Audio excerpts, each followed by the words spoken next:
And thank you so much for joining us for CBN NewsWatch. I'm Ephraim Graham. More intelligence leaks to reporters are creating more distractions for the president. This time, the leak of an FBI document has the media accusing the president of trying to impede a federal investigation. White House correspondent Jennifer Wishon has more. Another news cycle, another headache for President Donald Trump. This time, someone leaked an FBI memo to the New York Times that former Director James Comey allegedly wrote after an Oval Office meeting with the president. Written one day after former National Security Advisor Michael Flynn resigned. The newspaper quotes the president in the memo as telling Comey, "I hope you can see your way clear to letting this go, to letting Flynn go. He is a good guy." The White House fired back. While the president has repeatedly expressed his view that General Flynn is a decent man who served and protected our country, the president has never asked Mr. Comey or anyone else to end any investigation.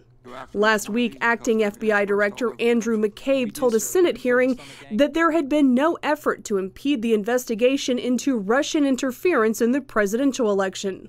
The story came a day after a separate leak to the Washington Post accused the president of disclosing classified information during a recent meeting with the Russian foreign minister and ambassador. But National Security Advisor General H.R. McMaster doubled down on his defense of the president. The president in no way compromised any sources or methods in the course of this conversation. McMaster, Secretary of State Rex Tillerson, and Deputy National Security Advisor Dina Powell were all in the room and all concluded the president's conversation was appropriate. McMaster says instead the actual threat comes from leaks of confidential conversations. Our national security has been put at risk by those violating confidentiality. President Trump himself weighed in on his meeting with the Russians. We had a very, very successful meeting with the foreign minister of Russia. Our fight is against ISIS, and we want to get as many to help fight terrorism as possible.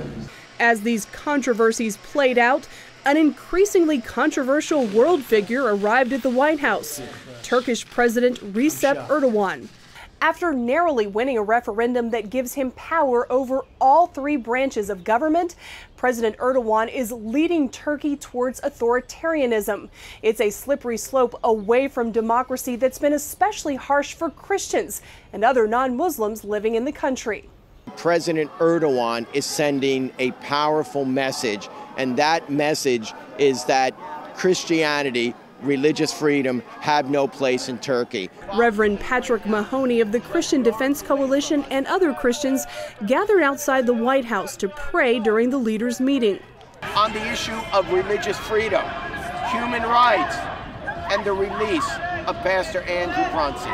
Their prayers were answered. A White House official tells CBN News exclusively that President Trump went to bat for Pastor Andrew Brunson, raising his case twice. Vice President Mike Pence also brought it up. Brunson, an American pastor, has been imprisoned in Turkey since October. He was swept up in a terrorism investigation but never formally charged. Aykan Erdemir, a former member of Turkish parliament, calls Brunson's case bogus. He says President Trump must be firm with Erdogan. Erdogan, I think, deals best with politicians who push him back. He only respects politicians who have a strong stance, and probably the best strategy for Trump is to continue a principled engagement, to convey to his counterpart that Erdogan and his inner circle's incitement against the U.S. and U.S. officials is not acceptable as NATO partners. It's just one of the major issues the administration is dealing with, while also trying to put out growing political fires here in Washington. Jennifer Wishon, CBN News, the White House. The president is humming a different tune when it comes to moving the U.S. Embassy in Israel from Tel Aviv to Jerusalem since entering the White House. Israelis had high hopes for President Trump after his unapologetic pro-Israel talk on the campaign trail, but recent comments shed a less than promising light. Sean Spicer told reporters in an off-camera briefing Tuesday there is no doubt the Western Wall is in Jerusalem, but there are issues they are taking into consideration. But President Trump doesn't have a lot of time to make a decision. The 6-month presidential waiver that allows the U.S. Embassy to stay in Tel Aviv expires June 2nd. He'll be visiting Israel with Prime Minister Benjamin Netanyahu next week. You can read more about this at our website, and of course, that is cbnnews.com. Ambassador Nikki Haley is not shy about her claims the Western Wall is a part of Israel. In an exclusive interview with CBN's David Brody, she weighed in on the matter and other foreign policy issues facing our country. Well, it is definitely a different and new day in D.C. under President Trump, but it is also a new day here in New York at the United Nations. And that's because the U.S. ambassador to the UN, Nikki Haley, has been showing strength right from the get-go. As a matter of fact, she said, if you don't have the United States back, well then, quote, we are going to be taking names. So there was no nonsense right from the start, and we came up here to talk with Nikki Haley one-on-one. And she talked about a lot of different subjects, but obviously Russia in the news, Israel as well. This latest stuff that's been in the news about the president and Russia and some of this classified material that's been out there. What is your take on that? How hard is this to navigate at the UN when you have stories like this coming from the Washington Post? What's been your reaction to something like that? Typically, the international community has not talked with me about domestic issues. Now, certainly it's a little fresh, so we'll see what happens with this issue and how it plays out. You know, the one thing we want to make sure of is that, you know, if there was some sort of abuse of classified information, that's serious. But going by what General McMaster has said, he doesn't believe that has happened, and we'll have to wait and see. The media is going to try to make a rift between the president, not necessarily the President Netanyahu, but U.S. and Israel as it relates to this whole Western Wall thing that's come up now. I mean, what do you say to folks that, you know, there was that report about Western Wall not being part of Israel? I mean, that's got to be a bit controversial. You know, I don't know what the policy of the administration is, but I believe the Western Wall is part of Israel. And I think that that's how, you know, we've always seen it, and that's how we should pursue it. I'm not real sure what happened with that issue, but I know that they're trying to fix that and get that taken care of. But, you know, we've always thought that the Western Wall was part of Israel. I understand it's the administration, the White House, that will answer about the Jerusalem embassy question. I get that. That's not your purview. But from a United Nations standpoint, I mean, what's the tricky part of that? I mean, that will be very controversial if it ever did happen. So how does this president, how does this administration kind of negotiate that? Because that was a promise, if you will, that he did say on the campaign trail that he wanted to do it. Now, maybe his heart does, but there's politics involved too here, and a lot more than that. So, right. You know, I mean, obviously, I believe that, you know, the capital should be Jerusalem and the embassy should be moved to Jerusalem, because if you look at all of their government is in Jerusalem. So much of what goes on is in Jerusalem. And I think that we have to, you know, see that for what it is. I think the tricky part is where the Palestinians come in on this and where the Israelis come in on this. We know the Israelis don't want to give on Jerusalem at all, and we have to see how strong the Palestinians stand on that. But I think that's your touchy part, is Jerusalem even on the table? I don't know that it is. And, you know, we may stop just with that talking point, but we'll have to wait and see. Nikki Haley talking about two crucial issues in the world right now. And of course, there are so many other issues that she is dealing with. We discussed many of them. You can catch it on my blog, cbnnews.com. Just go to the Brody File. By the way, the president will be going overseas on his world religion tour to Riyadh, Saudi Arabia, Jerusalem, and Rome. CBN News, yours truly, will be with the president every step of the way. David Brody, CBN News in New York. Workers in New Orleans have removed a Confederate monument. They did that on Wednesday. The statue of General P.G.T. Beauregard is the third of 4 monuments the city has taken down. City officials have already removed a statue of the Confederacy's only president. New Orleans City Council approved the move last year after the emotional 2015 massacre of 9 black parishioners at a South Carolina church. Officials were met with opposition from supporters who fought to keep them up. Supporters said removing the monument is akin to erasing history. Those calling for the removal said they glorify a shameful part of the city and country's history. 2 people have died and dozens are seriously hurt following tornadoes that flattened a mobile home park in Wisconsin and a housing subdivision in Oklahoma. The storms hit in the late afternoon on Tuesday and throughout the evening. A mobile park in Wisconsin was leveled and 1 person was killed there. Another tornado damaged a subdivision in Oklahoma where the 2nd person died. Many are thankful they made it out alive. God answered our prayers because our trailer house was barely touched. And I'm really thankful for that. In Oklahoma, officials say there are still residents who are unaccounted for. Christian radio host Hank Hanegraaff has shared an update on his battle with cancer. He's also known as the Bible Answer Man. He recently told his supporters he was diagnosed with mantle cell lymphoma. But in a Facebook update Monday, he said the tumors have spread throughout his entire body. He said the news hit him with, quote, the force of a sledgehammer. But he said the prayers from his supporters and their encouraging words have made him optimistic. Still to come here on CBN NewsWatch, witness prophecy unfolding in the West Bank and see why the laughter of these children are signals of a pivotal point in history. Israel and the world are wondering what President Trump is planning during his visit to the Middle East next week. Will he call for the U.S. embassy to be moved? Could he present a peace plan? Previous plans have called on Israel to turn over land it won during the 1967 Six-Day War in exchange for peace. But that is unacceptable for those who believe God gave them that land to the Jewish people as part of their divine inheritance. Chris Mitchell brings us the story now from Jerusalem. Much of the world calls the playgrounds these children enjoy an obstacle to peace. That's because they're in Judea and Samaria, otherwise known as the West Bank. Are we witnessing prophecy unfolding right now after the 1967 war? Absolutely. It says that the sounds of children playing in the streets will be heard once again. So you hear it, you see it. I spoke with former Shiloh Mayor David Rubin in Shiloh, overlooking the road of the patriarchs, the highway Abraham, Isaac, and Jacob would have traveled on. Rubin told me the Six-Day War was pivotal in Israel's history. It opened the door for Jewish people to redeem the biblical heartland after 2,000 years in exile. Places like Jerusalem, home of 2 consecutive Jewish temples. Bethlehem, the birthplace of Jesus. Hebron, where Abraham, Isaac, and Jacob and their wives are buried. And Shiloh, where the tabernacle stood for 369 years.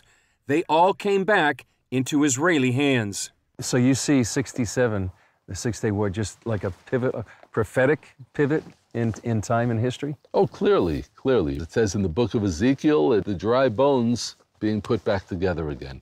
Israel was being put back together again as a nation. If we don't have a right to Shiloh, and we don't have a right to Shechem, and we don't have a right to Bethel and Jericho, we definitely don't have a right to Tel Aviv.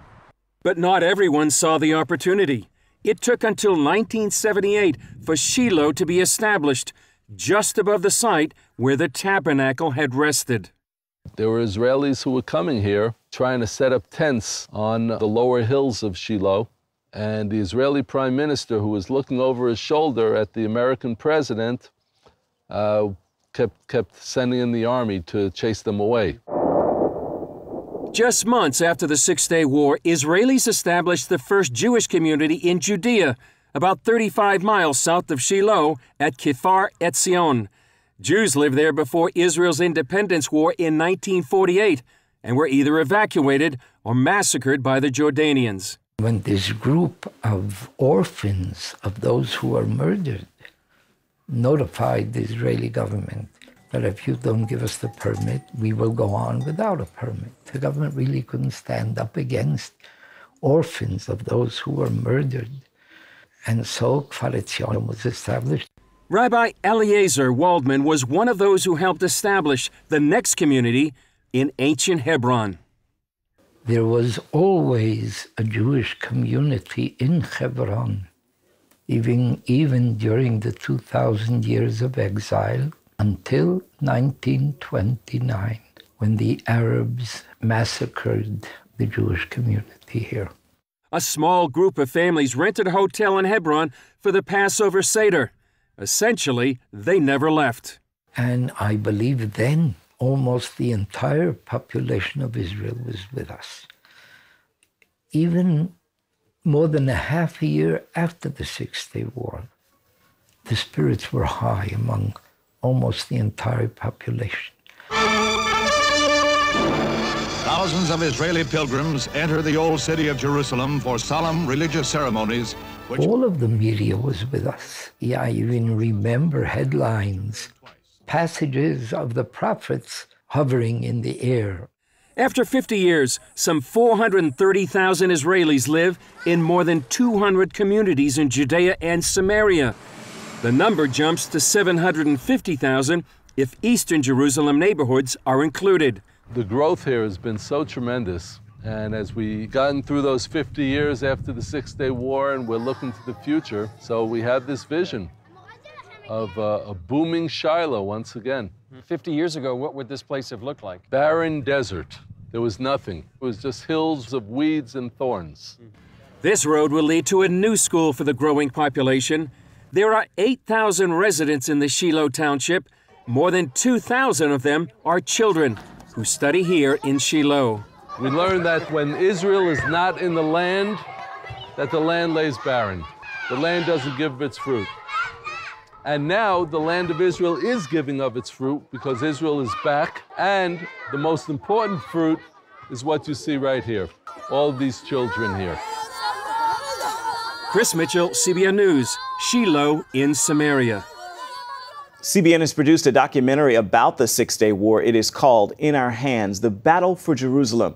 The film heads to theaters May 23rd for a one-night event. To learn more, simply go to cbnnews.com.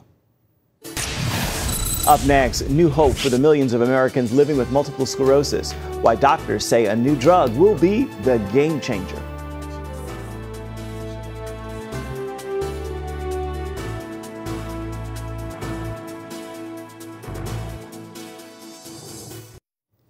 Great news for the more than 500,000 Americans with multiple sclerosis. Lori Johnson tells us the FDA just approved a new drug that is so much better than the others. One doctor described it as the difference between a cell phone and a landline.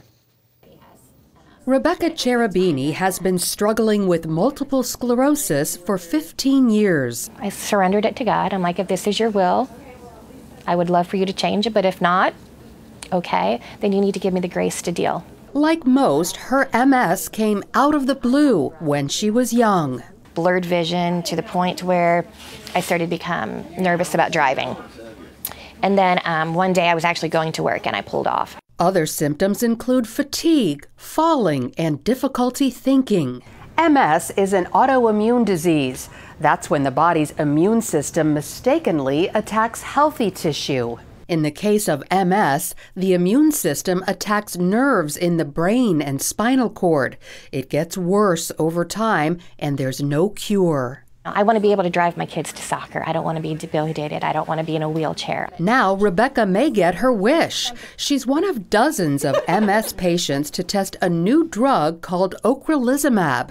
It works to stop the cells in the immune system from attacking the central nervous system. And it's clearly effective. It's been shown to stop the disease in its tracks.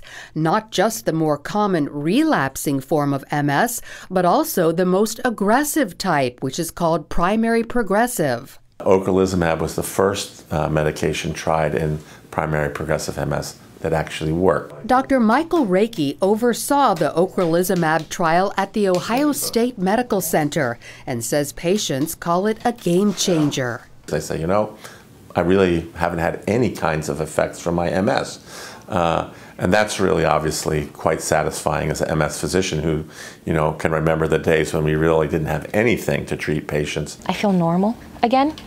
I was telling them, I just feel normal. Ocrelizumab is just one 4-hour infusion every 6 months. This medicine, I don't have to worry about it. Do you know what I mean? I don't have to take it every day. I don't have to worry about ordering it. I don't have to worry about any reactions to it. It costs $65,000 a year, which, believe it or not, is less than most MS drugs. And while this breakthrough can stop the progression of MS, doctors still don't know what causes the disease, so prevention remains a mystery.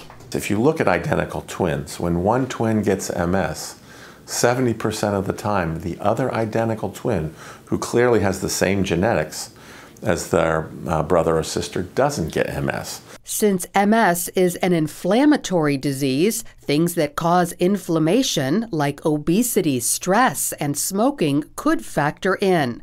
Early studies show vitamin D might help prevent it. Lori Johnson, CBN News. Great medical breakthrough. Stay with us. There's more CBN NewsWatch coming up.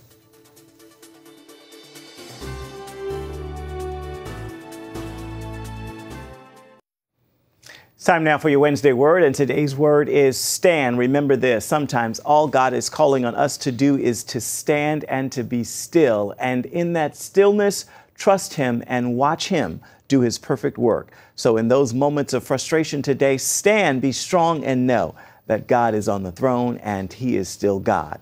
With that word, make this a wonderful Wednesday. That is going to be a wrap for this edition of CBN NewsWatch. You can find more of our exclusive coverage of the issues you care most about always at cbnnews.com. We'd love to hear what you think about the stories you've seen here today or any day. You can do that by emailing newswatch@cbn.com.